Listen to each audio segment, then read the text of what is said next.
Lakshmi ceramics நம்ம shop அனைத்திலும் top. All top brands எல்லாம் ஒரே இடத்துல. Lakshmi ceramics, India's largest retailer. இனிமே கண்ணை மூடிட்டு கடலை எண்ணெய் வாங்கலாம். ஏன்னா மந்த்ரா கடலை எண்ணெய் இதயத்தின் தயாரிப்பு. வறுக்க, பொரிக்க, ஏன் எல்லா சமையலுக்கும் மந்த்ரா தான். மந்த்ரா கடலை எண்ணெய், அபார ருசி, ஆரோக்கியமான உடல் நலம்.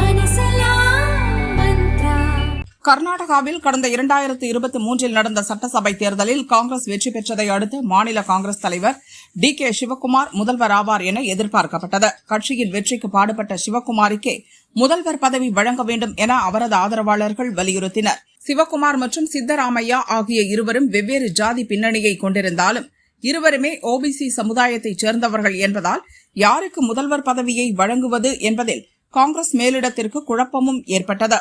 எனினும் மூத்த தலைவர், முன்னாள் முதல்வர் என்ற அனுபவத்தின் அடிப்படையிலும் காங்கிரஸ் மேலிட செல்வாக்கையும் பயன்படுத்தி சித்தராமையா முதல்வர் பதவி ரேஸில் முந்தினார்.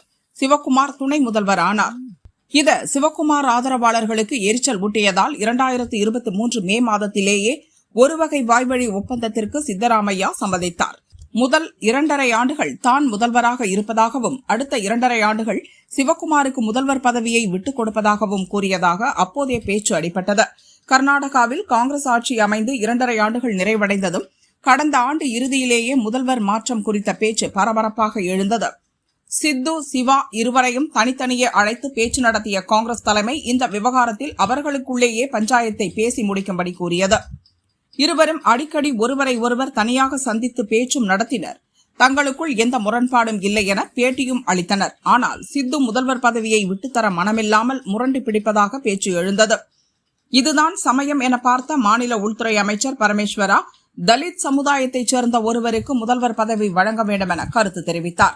பரமேஸ்வரா தலித் சமுதாயத்தைச் சேர்ந்தவர் என்பதால் அவரது ஆதரவாளர்கள் பரமேஸ்வராவை முதல்வராக்க வேண்டும் என குரல் எழுப்பினர். கடந்த 6 மாதங்களுக்கும் மேலாக முதல்வர் பதவி யாருக்கு என்ற சர்ச்சை கர்நாடக அரசியலில் ஓய்ந்த பாடில்லை. இதற்கிடையே 5 மாநில சட்டசபை தேர்தல் முடிவுகள் மே 4ஆம் தேதி வெளியாக உள்ள நிலையில் மாநில உள்துறை அமைச்சர் பரமேஸ்வரா பேசியது கர்நாடக அரசியலில் மீண்டும் பரபரப்பை ஏற்படுத்தியுள்ளது. காங்கிரஸ் தேசிய தலைவர் மல்லிகார்ஜுன கார்கே மூத்த அரசியல் தலைவர். அவர் நல்ல அனுபவசாலி. இங்கு நடக்கும் எல்லா விஷயங்களும் அவருக்கு தெரியும்.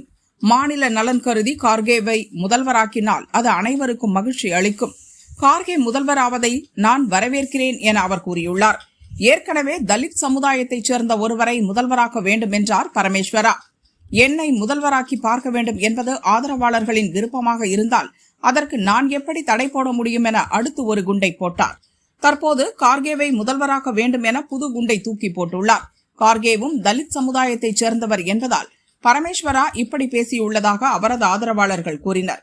மொத்தத்தில் சித்தராமையா, சிவக்குமார் இடையே நடந்து வந்த முதல்வர் ரேஸ் பரமேஸ்வராவின் பேச்சால் தற்போது OBC தலித் சமுதாயத்தினர் இடையிலான ரேஸாக மாறியுள்ளதாக பேச்சு எழுந்துள்ளது. மே 4ஆம் தேதி 5 மாநில தேர்தல் முடிவுகள் வெளியாகும் நிலையில் கர்நாடக அரசியலிலும் அதன் தாக்கம் எதிரொலிக்கும் என்றே கூறப்படுகிறது. சித்து, சிவா, பரமேஸ்வரா இடையிலான முதல்வர் ரேஸ் இருவேறு சமூகங்களிடையிலான ரேஸாக மாறியிருப்பது கவலை அளிப்பதாகவும் சமூக ஆர்வலர்கள் கருத்து தெரிவித்துள்ளனர்.